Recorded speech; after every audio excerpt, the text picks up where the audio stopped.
আসসালামু আলাইকুম। Recipes by মমিস মম চ্যানেলে সবাইকে স্বাগতম জানাচ্ছি আমার আজকের রেসিপিটি দেখার জন্য।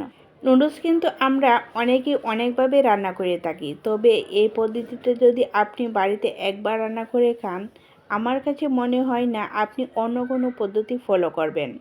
কারণ এই নুডলস রান্নাটা এতটাই টেস্টি হয়, আপনি নিজেই এই রান্নার ফ্যান হয়ে যাবেন। তবে আশা করছি এই ভিন্নধর্মী নুডলস রান্নাটা আপনাদের সবার কাছে অনেক বেশি ভালো লাগবে। রেসিপিটা যদি ভালো লেগে থাকে তাহলে একটা লাইক দিতে ভুলবেন না। আর আপনি যদি আমার চ্যানেলে নতুন হয়ে থাকেন অবশ্যই আমার চ্যানেলটি সাবস্ক্রাইব করে রাখবেন আমাকে সাপোর্ট করার জন্য। এই নুডলসটা রান্না করার জন্য চুলায় একটি প্যান বসিয়ে দিয়েছি 1/3 কাপ তেল। এটা আমি দিয়েছি সয়াবিন তেল। তেলটা যখন ভালো করে গরম হয়ে যাবে এখানে দিয়ে দিচ্ছি 3টি ডিম। আমি 3 প্যাকেট নুডলস রান্না করব, তাই এখানে 3টি ডিম দিয়েছি। 3 প্যাকেট নুডলসের জন্য অবশ্যই 3টি ডিম দিতে চেষ্টা করবেন। এখন আমি ডিমগুলো একটু ভেজে নেব। ডিমগুলো কিন্তু খুব বেশি শক্ত করে ফেলা যাবে না।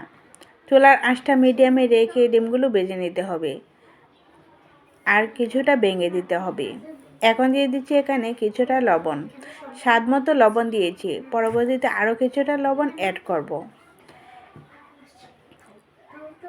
এখন আমি ডিমগুলো ভেজে নিয়েছি আর তেলটা জড়িয়ে ডিমগুলো উঠিয়ে নিচ্ছি। ডিমগুলো আমি খুব ভালো করে তেলটা জড়িয়ে তারপর উঠিয়ে নিচ্ছি।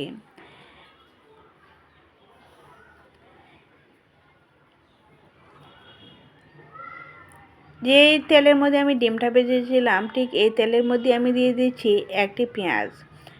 একটি পেঁয়াজ খুব ভালো করে কুচি করে নিয়েছি।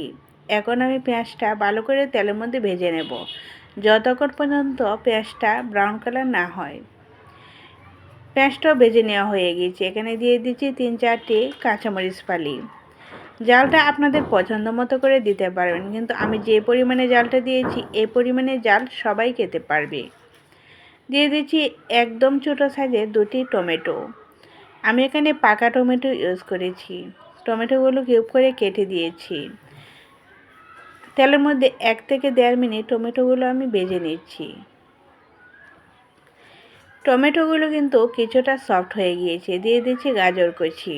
দিয়ে দিচ্ছি 1/4 কাপ গাজর কুচি। সব ধরনের সবজি কিছুক্ষণ ভেজে নিতে হবে। দিয়ে দিচ্ছি মটরশুঁটি 1/4 কাপ।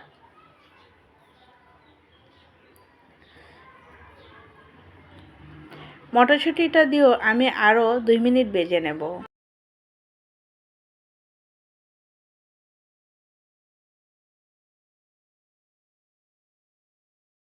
দিয়ে দিচ্ছি আরও কিছুটা লবণ। যেহেতু এখানে আগে ডিমের মধ্যে আমি কিছুটা লবণ দিয়েছিলাম, এখন দিয়ে দিচ্ছি আরও কিছুটা লবণ।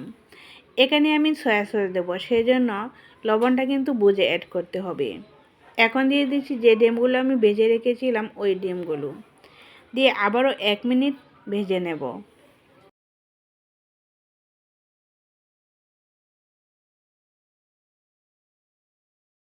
এখন দিয়ে দিচ্ছি 1/4 কাপ ক্যাপসিকাম।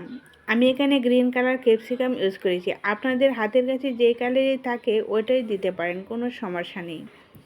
চাইলে আরও অন্য ধরনের সফট কিছু সবজি ইউজ করতে পারেন। এখন সবগুলো সবজি আমি ভালো করে ভেজে নিয়েছি। এখন দিয়ে দিচ্ছি এখানে 3 প্যাকেট ম্যাগি নুডলস। এই রান্নাটা করার সময় অবশ্যই চেষ্টা করবেন ম্যাগি নুডলস দিয়ে রান্নাটা করতে, তাহলে দেখবেন রান্নার টেস্টটা অনেক ভালো আসে। অন্য নুডলস দিয়ে কীরকম আসে আমার জানা নেই, কিন্তু এই নুডলসটা দিয়ে রান্না করলে রান্নার টেস্টটা অনেক ভালো আসে। দিয়ে দিচ্ছি নুডলসের মশলা 1 প্যাকেট আর বাকি 2 প্যাকেট পরবর্তীতে দেব। আর পানির পরিমাণটা অবশ্যই ঠিক রাখতে হবে। দিয়ে দিচ্ছি আমি 3 প্যাকেট নুডলসের জন্য দিয়ে দিচ্ছি 2.5 কাপ পানি। এর চেয়ে বেশি পানি দেওয়া যাবে না, তাহলে আপনার নুডলস কিন্তু জর্জরে হবে না। এখন নুডলসগুলো পানির সাথে একটু নাড়াচাড়া করে মিশিয়ে নিয়েছি আর একটা ঢাকনা দিয়ে ঢেকে দিয়েছি। যখন দেখবেন পানিটার মধ্যে বলক এসে গিয়েছে, এই যে দেখেন আমার নুডলসের পানির মধ্যে বলক এসে গিয়েছে, এখন ঢাকনা দিয়ে ঢেকে চুলার আঁচটা মিডিয়াম আর লোর মাঝামাঝি রেখে 5 মিনিট রান্না করে নেব। এরই মধ্যে দেখবেন নুডলসগুলো খুব সুন্দর করে সিদ্ধ হয়ে একবার নুডলসগুলো জর্জরে হয়ে যাবে। 1 থেকে 1.5 মিনিট হয়ে যাওয়ার পর আমি নুডলসগুলো একটু নাড়াচাড়া করে পানির সাথে মিশিয়ে নিচ্ছি। এখন ঢাকনা দিয়ে ডেকে আরও 3 মিনিট রান্না করে নেব।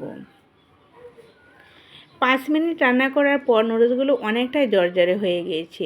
এখন দিয়ে দিচ্ছি 1 টেবিল চামচ সয়া সস আর দিয়ে দিচ্ছি 1 টেবিল চামচ টমেটো সস। আমি যে উপকরণগুলো ইউজ করেছি সবগুলো চেষ্টা করবেন দিতে, তাহলেই কিন্তু আপনার এই নুডলস রান্নাটার টেস্ট খুব ভালো আসবে। সব কিছু দিয়ে ভালো করে নুডলসের সাথে মিশিয়ে নিতে হবে।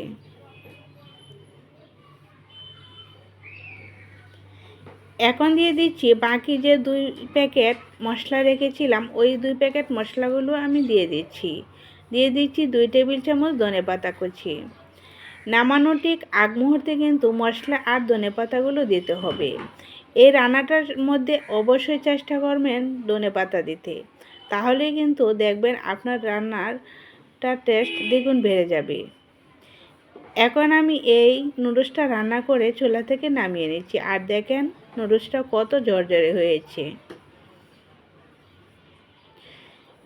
এখন আমি গরম গরম অবস্থায় নুডলসটা পরিবেশন করে দেখাচ্ছি। দেখেন নুডলসটা দেখতে যেরকম সুন্দর হয়েছে, খেতেও কিন্তু অনেক বেশি মজার হয়েছে। রেসিপিটা কেমন লেগেছে অবশ্যই কমেন্টে জানাবেন।